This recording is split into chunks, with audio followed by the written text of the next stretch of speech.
American warship in PNG waters amid tension between the US and North Korea. NCD Governor and Sports Minister defend government spending. Asylum seekers petition Australian government.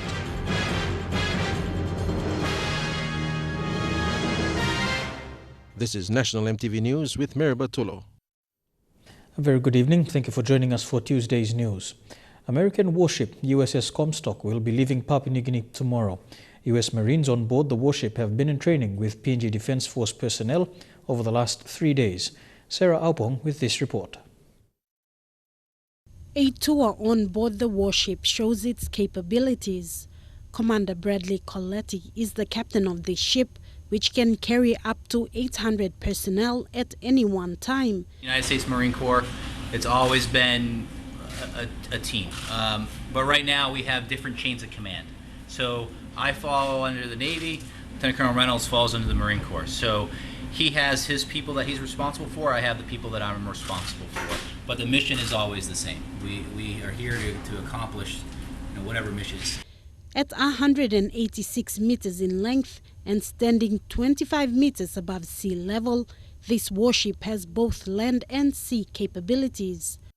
The reason why we're here is this is kind of one of our an opportunity for some bilateral training with some of our partners here in the Asia Pacific area, and it's an opportunity for us to train not only with the PDNGF but also vice versa. So we're learning something from them and they're learning something from us, and it increases both of our capabilities. And when we are called upon to do something anywhere from providing humanitarian assistance to general security, we can integrate and operate seamlessly. U.S. interest in Papua New Guinea is building when APEC is just around the corner, and at a time when tensions are rapidly building between North Korea and the U.S. And now we're back here in 7th Fleet, conducting a theater security cooperation exercise here with Papua New Guinea. The island of New Guinea has played an important strategic role in past military engagements, especially in World War II, when both Papua New Guinea and Jayapura in West Papua were used as military bases. The USS Comstock also has an impressive military history with a list of armed forces awards. Comstock will be traveling to Hawaii after leaving PNG tomorrow. Sarah Aupong, National MTV News. Also this week, foreign leaders will be meeting with the US Navy's top Pacific commanders in Hawaii. Top of the agenda is the growing tensions between the US and North Korea. Meanwhile, US Vice President Mike Pence is in Tokyo following his visit to the border of North and South Korea. While working with its allies, the message from the US is that the era of patience with North Korea is over. There was a period of strategic patience, but the era of strategic patience is over. President Trump has made it clear that the patience of the United States and our allies in this region has run out. But despite the posturing on both sides, the risks are limited. For the US and its allies, war would be far too costly. And North Korea's threats, although deeply alarming, are always conditional. If you could send one message to Donald Trump today, what would it be? I tell him that if the US encroaches on our sovereignty, then it will provoke an immediate counter-reaction. Although all options apparently remain on the table, the US appears to be signalling that diplomacy and toughened sanctions are now the most likely way forward. It's yet unclear how, having failed before, they will persuade this most totalitarian of states to disarm. If the US is planning a military attack against us, we will react with a nuclear preemptive strike by our own style and method.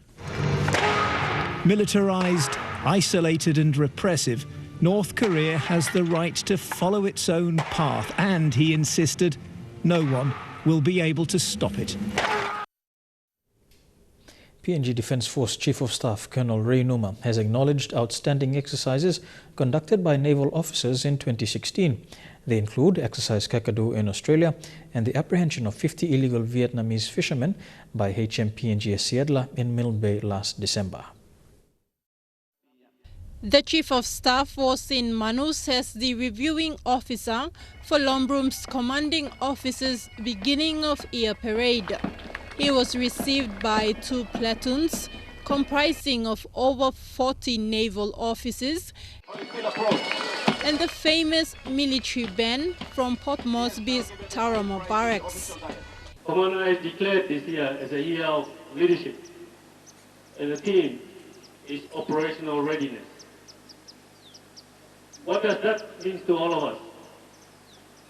The year of leadership is focused towards empowering all ranks and files to exercise leadership in all levels of command.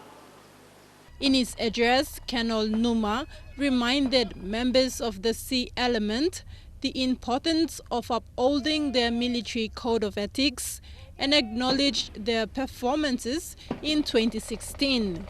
Let me commend you for your efforts that you've done in 2016. You have created history for maritime element in the PNG Defence Force and PNGDF at large. In 2017, the Sea Element will be taking part in election operations in most of the maritime provinces alongside police officers and prepare for the 2018 APEC Summit. Naval officers in Lombrum are also expected to provide 2 patrol boats to assist police for surveillance in outer islands. Tekla Gunga, National EMTV News. Manus Police Provincial Command is gearing up for the 2017 national election security operations throughout the province. The command will be using 2 patrol boats from the PNG Defence Force in Lombrum to transport election materials to the outer islands. Police have already commenced phase 1 of the security operations in Lorengau, and with just 1 day away from the issuing of writs, police in Manus are preparing for phase 2 of the security operations. Election operations during our provincial election steering committee meeting, we have agreed that we will have to use Navy patrol boat to get our election officials, to get our security personnel, the ballot boxes and papers, plus our assistant returning officers for those 2 LNGs, so that they can conduct polling at those 2 islands and return the ballot boxes back to Lorengau. Over 70 regular policemen and women will be involved in this operation, with assistance from an estimated 30 reservists. In the next 2 weeks, Police Commissioner Gary Barkey will be launching the National Elections Security Operations for the NGI region in Lorengau. And then next to the ECPIC. So meaning that we must have a reliable, we must have a capable sea transport to get us to serve the people at our Wubulu and at the Nyegom LNG, which is far from Lorengau town. The PNG Defence Force is expected to provide additional manpower with Navy boats. The police command itself has 2 police boats that will be conducting surveillance between Lorengau and the outer islands. Tekla Gunga, National EMTV News. 2 current members of parliament are going into elections patting their backs despite the economic challenges faced in the last 2 years.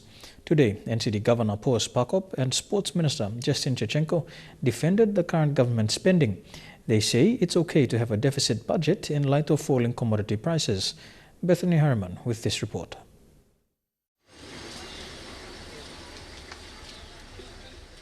The coalition government has been heavily criticized about the way they are spending public funds. There have been criticism from the opposition and think tanks alike about the deficit caused by loans. Parkop and Kichenko defended that today. Oil and gas and minerals and even cash crop has gone down. That is the main determining factor which not even Don Polia can fix, or Sam Basil or any other body out there. It's something that is belong to the global market economy. And the market economy, dare I say, it goes on a bubble and bust cycle. So as much as it's going down, it will go up again. So no other government has achieved what we've achieved when it comes to sport and infrastructure. With the legacy that we've now left with all the beautiful and modern and international sporting infrastructure that we have got. This morning at City Hall, the Governor and Sports Minister said they will return to office. Governor Parkop says he has transformed Port Moresby since taking office. He is now asking the people for one more term. Let's speak by the record. Critics will be critics, but the record should be the determining factor. And I want our people to look at the record. Any government, cannot please everyone, and no member can please everyone. And we acknowledge the critics. Minister Kachenko says there has been unprecedented developments in sports, infrastructure and development in Port Moresby South, his electorate. So we should be very, very proud of the government's record when it comes to sport as well. Yes, we were criticised, 1.4 billion for all this infrastructure and development, including the Games Village. But now everything's being utilised. All the students are now got a proper 3-star accommodation where they can live and study well. We have now all the sporting facilities to upgrade the talents of our sporting superstars in the future, so we can finally get some gold medals and Commonwealth gold medals around their necks. But while the coalition government remains confident about the upcoming elections, there has been cracks. Earlier this month, Treasurer Patrick Pruitt from the National Alliance Party said the economy has fallen off the cliff. He blamed the current PNC-led government. But whoever takes on government after elections is up to the people's vote. Bethany Harriman, National MTV News. You're watching National MTV News. We continue after the break. Stay with us.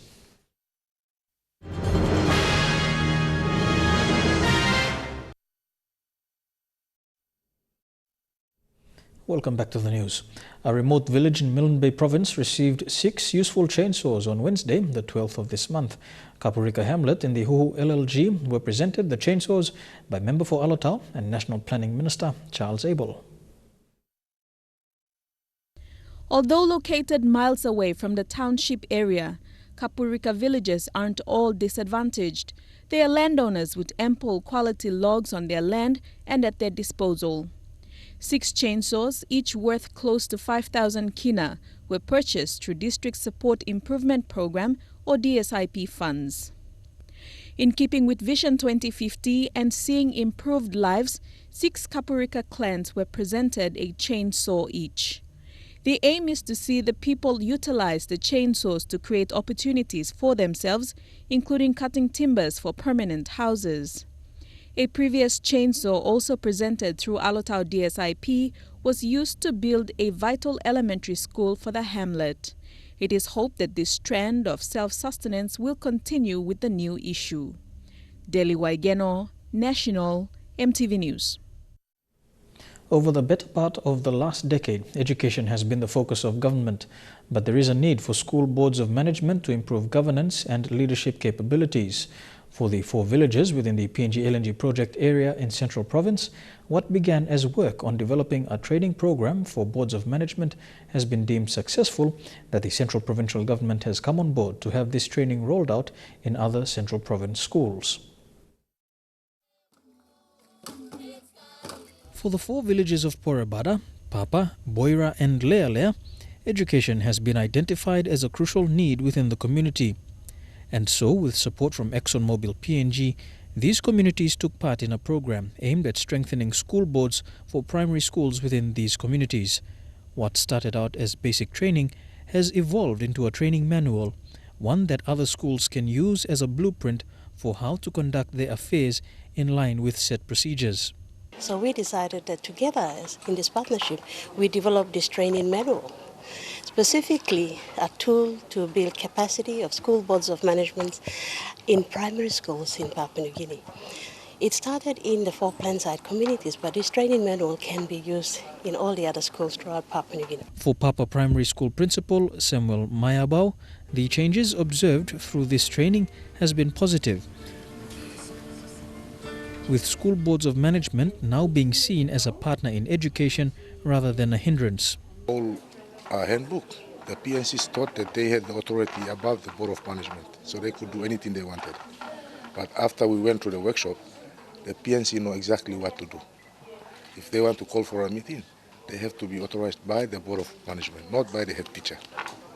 And myself, I only look after the administration as the head teacher. The board is the sole authority decision maker of the whole institution. I only suggest to them, and they make the final decision. Today, the efforts in promoting Board of Management training gained traction, with ExxonMobil PNG committing 300,000 kina to go towards this program. This support, in partnership with the central provincial government, is over the next 2 years. The partnership approach is very core to everything that we do and involved in the community investment programs that we have. Since construction, we have invested over 800 million kina in community and infrastructure programs focused on education, health, women's empowerment, environment and agriculture. At ExxonMobil PNG is continuing our commitment by funding 300,000 kina to support the rollout of the program by the central provincial government.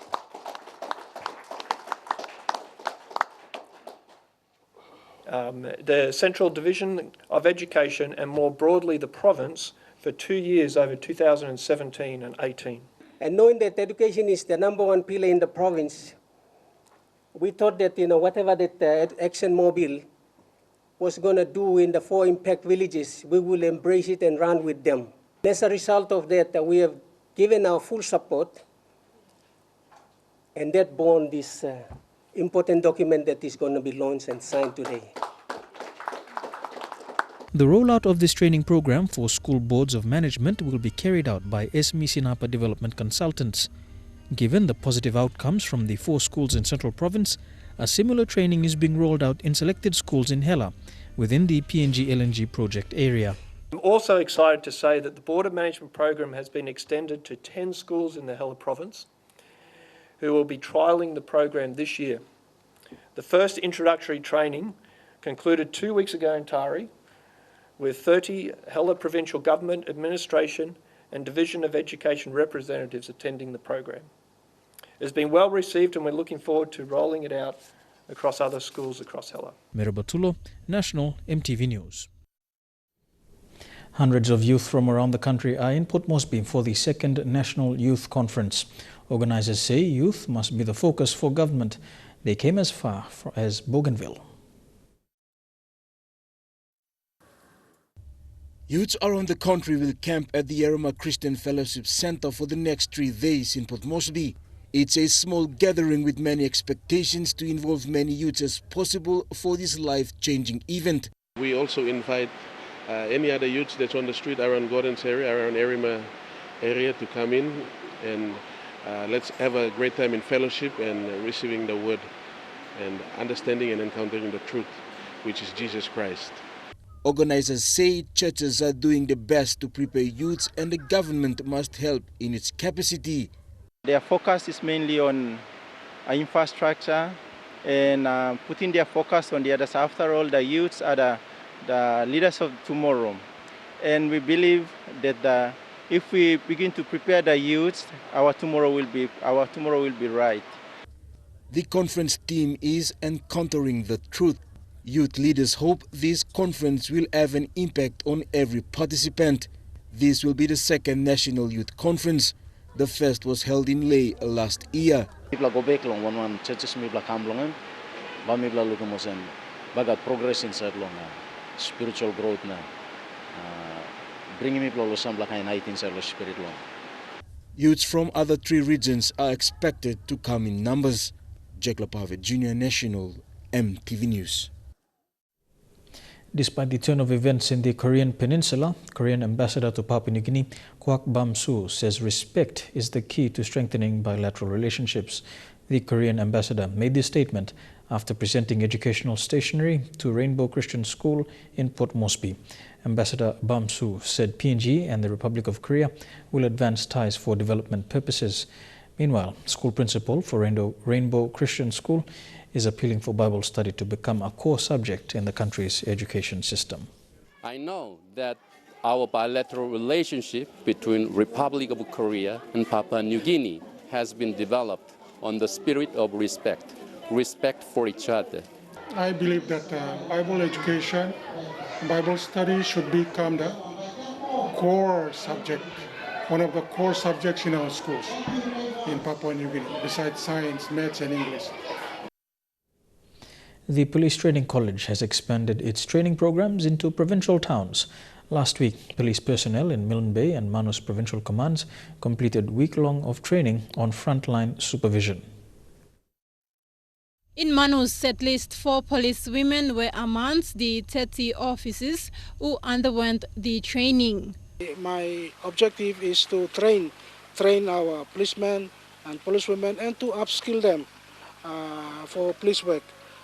Last year I had 4 training conducted in Manus, journal training, 2 human rights training, 1 investigative interview skills and firearm workshop. Frontline supervision is a refresher course that focuses on management skills of a supervisor, especially those officers in command. Training is important because the aspect of training is to develop human development. And I want all my policemen, policewomen in Manus to be upskilled and to be be equipped with necessary skills and knowledge so that can enable them to perform police duties. Other provincial commands that also underwent the same training include Gulf, Eastern Highlands and West Sepik. You are required to provide a supervision responsible to our members at the forefront of the police activities 24/7. It is you to stand up now and be counted as leaders in the constabulary and take a first step to be a better supervisor. Because of the increase in public criticism against the Royal Papua New Guinea Constabulary, such trainings are aimed at developing individual police officers to improve our PNGC's image. Over time, what started now will become a normal practice in the future. That is improvement you can do as a trained supervisor. At the same time, others will emulate what you are doing, hence increases public confidence in police service in Manus. Thakla Gunga, National EMTV News. Now to a recipe that has become pretty much the standard dish for Papua New Guinean families.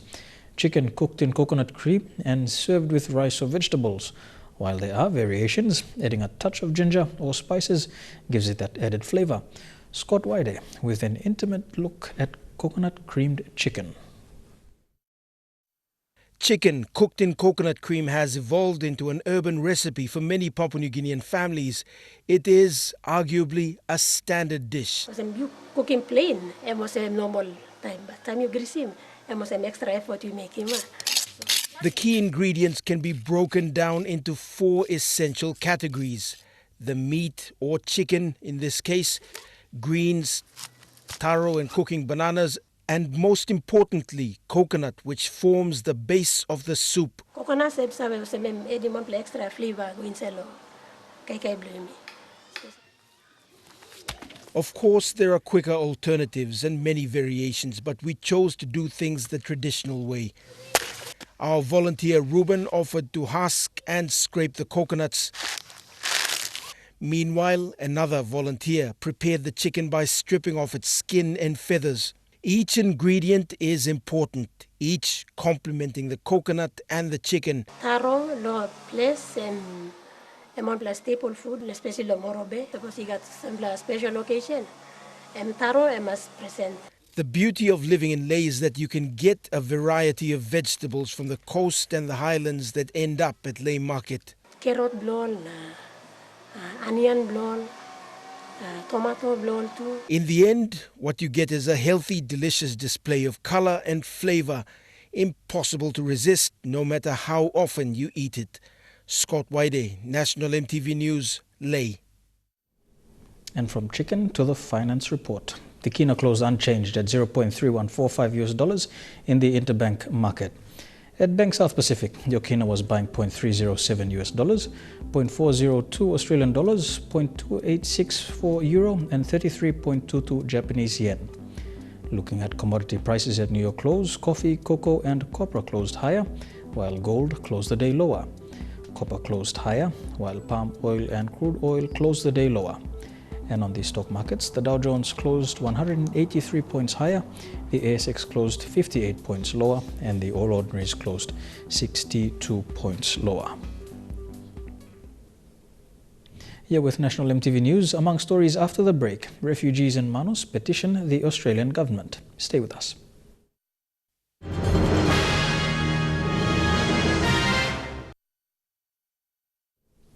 Welcome back to National EMTV News. Refugees at the Manus Detention Centre have written a petition to the Australian government to have them relocated. In a petition signed by dozens of refugees, they said the recent attack by members of the PNGDF have left them fearing for their lives. Iranian journalist Behruz Buchani, who has been providing updates from within Manus Detention Centre, posted this update on Twitter and Facebook.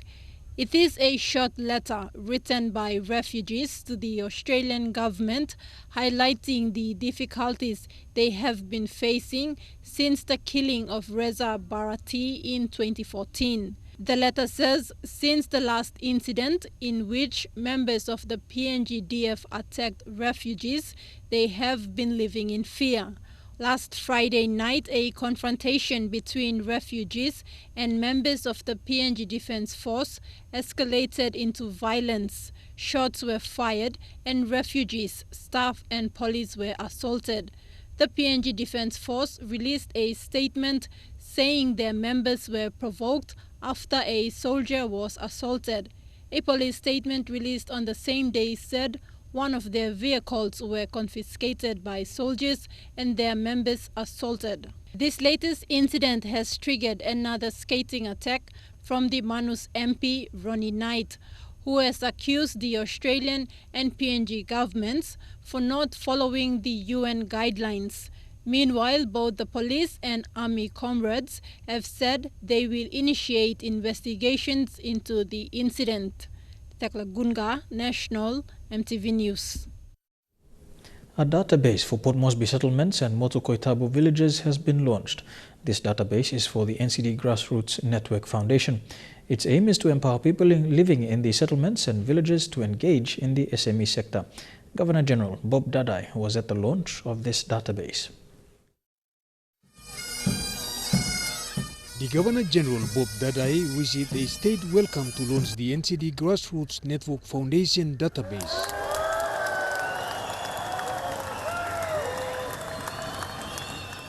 Hundreds of registered members of the foundation gathered at the Taurama Aquatic Center to witness the launch. Base and purposely people is creating long, identify one kind family, all ethnic groups, people are stop inside long Port Moresby long NCD settlements in the villages. This data people establish him so that we can help him people long one service or resources people card, people can look him now help him people one long community now one area you come long. The NCD Grassroots Network Foundation was established in 2011 to elevate poverty in NCD and Motu Koitabu villages. It has 67,000 registered members. Many of them lived in Port Moresby settlements and Motu Koitabu villages.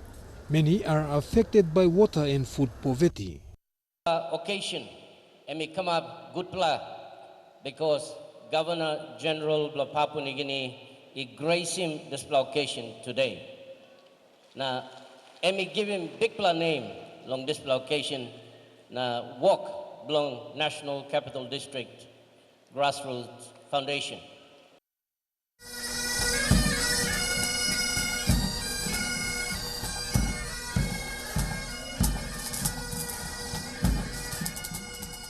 Eric Arupman, National EMTV News. The Aseki to Menyamia Road in Moorabbin is well known among drivers for its deep potholes and sharp bends. When it rains, driving becomes hazardous, but traveling by night is a whole other experience. This isn't uncommon. A vehicle breaking down, passengers at the back traveling by night. It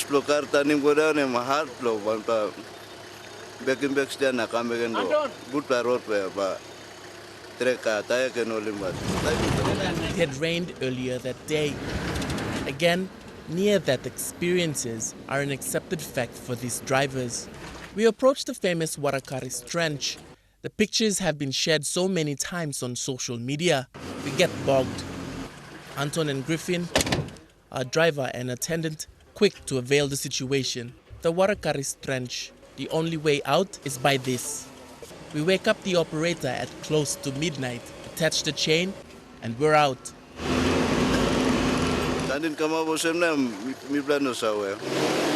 Driving on this section of road is not for the faint-hearted. It needs experience and a tremendous amount of energy. Harry Egimbari, National EMTV News, Leh. A cycling club in Leh is preparing to visit homes, suburbs and settlements in Leh City to help spread awareness on cancer. The club is assisted by cancer specialist in Leh, Dr. Joseph Garap, to bring cancer services to the doorstep of residents.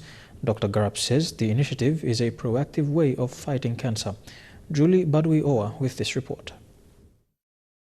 After doing this on his own for almost 5 years, cancer specialist in Leh, Dr. Joseph Garap decided to involve these youths to help carry out awareness on cancer. Logistics. Dr. Garap said logistics was a concern during his cancer awareness campaigns in the settlements and schools for almost 5 years. The involvement of this team of 35 men will help ease logistics problem and help educate the public about cancer. Why is it that everybody's forgetting about the youths?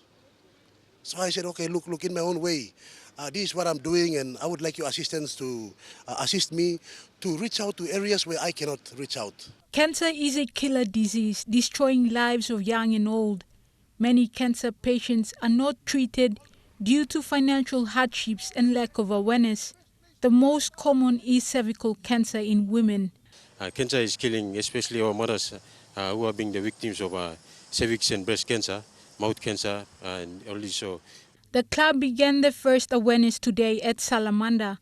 They will continue doing awareness as well as distribution of healthy food calendar to each home they visit. Dr. Garap called on the government to treat cancer with importance, just as it is doing to HIV, AIDS and TB. The way we are addressing cancer in terms of screening and treatment, the management, as a whole picture is sadly not good enough for the people of Papua New Guinea. Julie Badui-Owa, National EMTV News, Leh.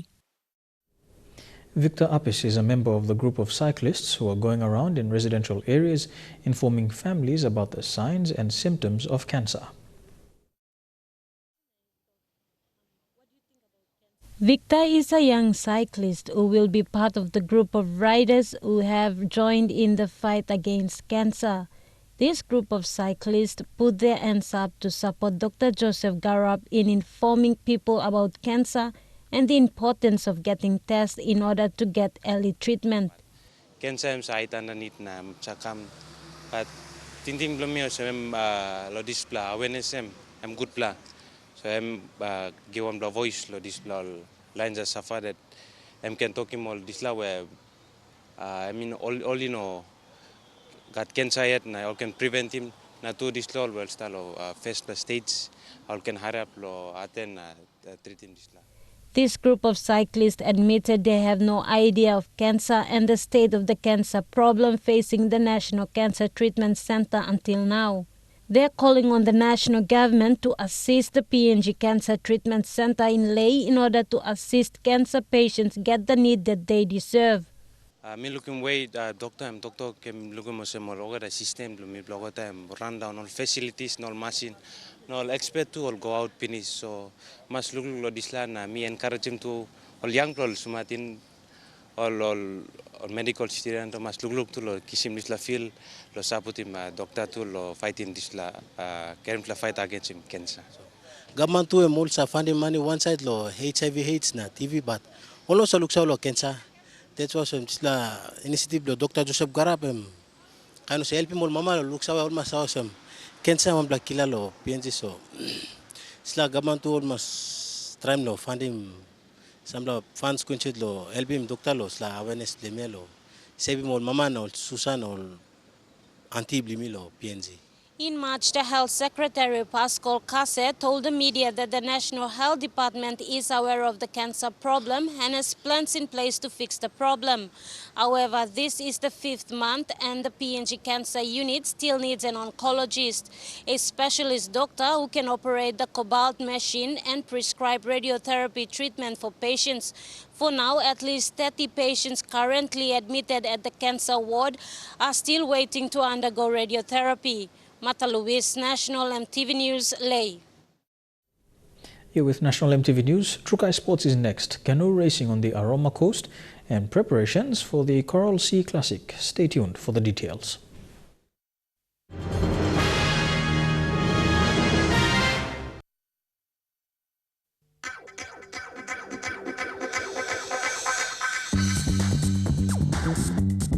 Trukai Sports.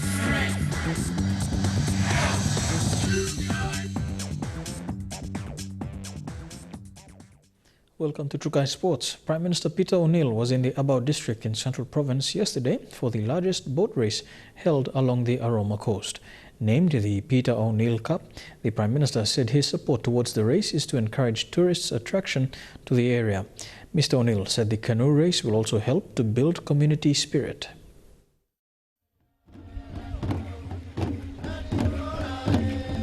The people along the Aroma Coast in the Abau district are descendants of traditional seafarers.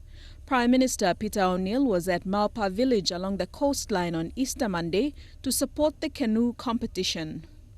Aroma LLG ward member Pere Enara said the canoe race recognizes the traditional skills of the coastal people. That no Prime Minister has ever recognized or identified the interests and the hidden talents of the rural people.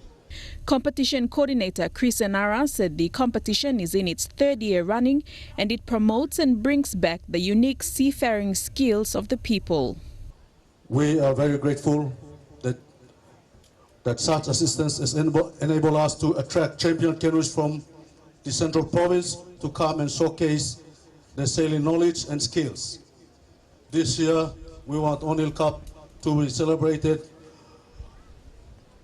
in our way of life, so we have included traditional gardening, fishing competitions, in addition to the main event, which is canoe racing. Local member Sir Pukatemu thanked the Prime Minister for his continued support and for staging the largest of such a competition. In the Cloudy Bay local level of government, there are 15 canoes racing right now, and in the Aroma LLG, there are 50 canoes racing now. So the Peter O'Neill Cup hosts the biggest number of canoes in terms of the cup that you are hosting. Prime Minister O'Neill said the Aroma Coast has the potential to attract tourists for wealth creation. When I first arrived here and when I saw the beaches and the people and the communities, I was blown over. That is why I'm continuing to support your boat racing, because I want attraction and attention to come into Abau area and of course Rigo and all the other areas that in Aroma Coast that we have. The race included sailors from villages from Paramana to Iruone. They came in numbers and showcased their life skills, including traditional gardening and fishing, alongside the main canoe racing. Deli Waigeno, National, EMTV Sports. After the successful hosting of the 2017 Commodore race of the Royal Papua Yacht Club, General Manager Aaron Betts said the aim is now to prepare for the Three Peaks and Coral Sea Classics. The Coral Sea Classic will be a yacht race from Cairns to Port Moresby. General Manager of the Royal Papua Yacht Club, Aaron Betts, said the turn-up for last week's yacht race was hailed as a success after young and old yachters came in their numbers to participate in their respective events. With the big boats, but it's really good to see the children, particularly of the local communities, that are getting on board with our Learn to Sail programs and things like that, which are really starting to increase on the rise. So, yeah, it's all about the youth. all about the youth. Mr. Batts said their focus now is to prepare for two major events, which are Three Peaks Race and the Coral Sea Classics that he described as the best is yet to come. Starting off next month in May, we have our Three Peaks race. And again, that was something that unfortunately was dropped for a couple of years. We picked it back up last year and had tremendous sponsors come on board, you know, International, Exo Noble, True Wara, you know, all those guys, Paradise Food and Beverages. And it's DHL, and it's great to have them come back on board and assist and promote this race because, again, there's nothing like it that's been run in the country. While Three Peaks Race will take place in Port Moresby, the Coral Sea Classics will be an event to look out for, as it will be a race between Cairns and Port Moresby, starting from Cairns and finishing the race in Port Moresby. Working in conjunction with the yacht clubs down in Cairns. Look, we're really excited about it. It's in its infancy at the moment, but you know, we're getting a lot of inquiries, and that will be sensational for, well, Port Moresby to showcase itself with, you know, obviously a lot of people coming up from Cairns and further south, taking a trip up to Port Moresby across the strait. So, yeah, no, we're very excited to see that happen.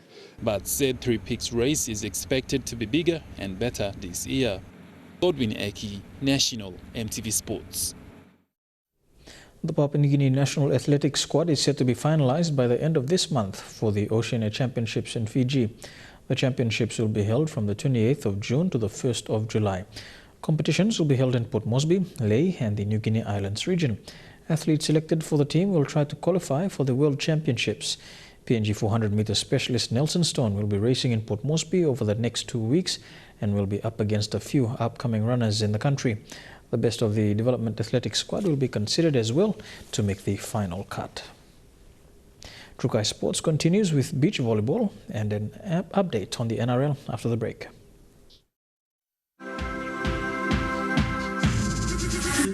Trukai Sports.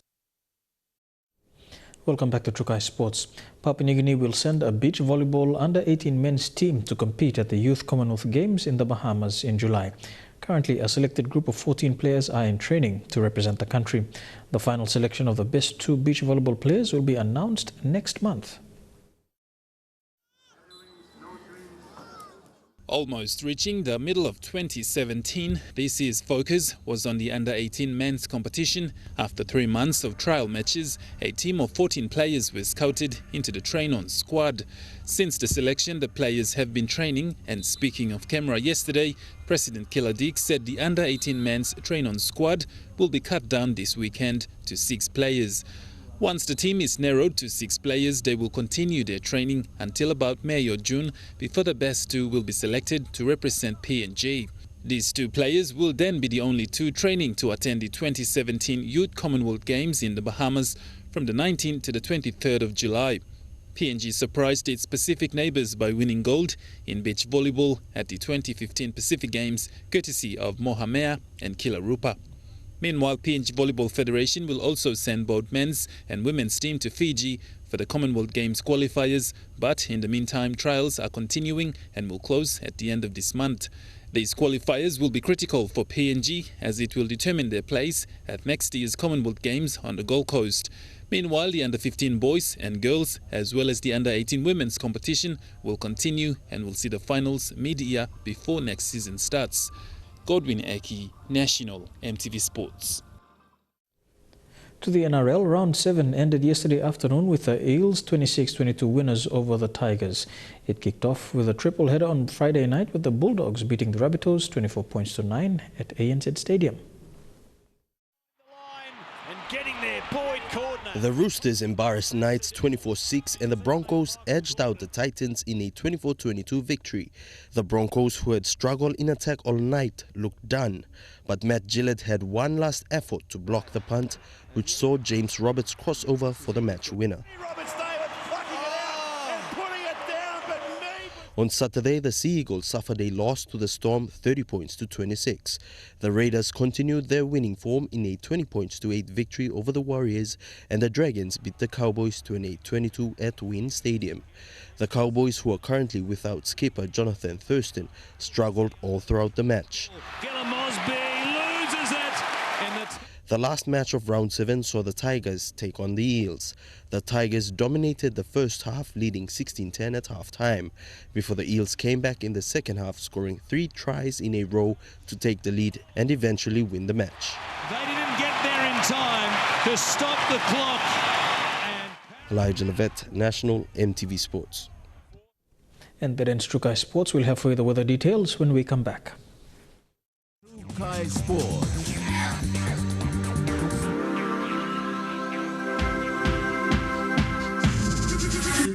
Trukai Sports. The weather details are proudly brought to you by Dulux Weather Shield. Worth doing with Dulux.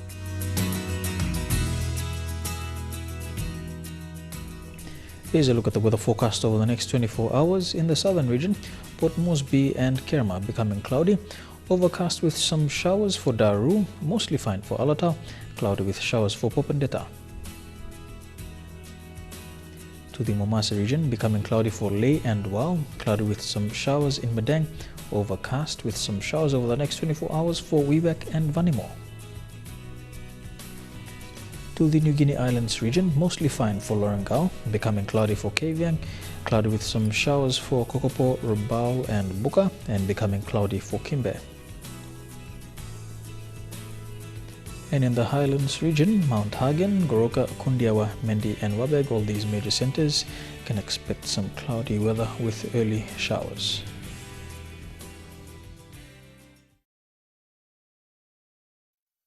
The weather details are proudly brought to you by Dulux Weather Shield. Worth doing with Dulux. Before we go, a recap of our top stories again. American warship in Papua New Guinea waters amid tension between the US and North Korea. NCD Governor and Sports Minister defend government spending, and asylum seekers petition Australian government. And that has been the news, sports and weather for tonight, Tuesday the 18th of April 2017. On behalf of the news team, pleasant viewing. Good night.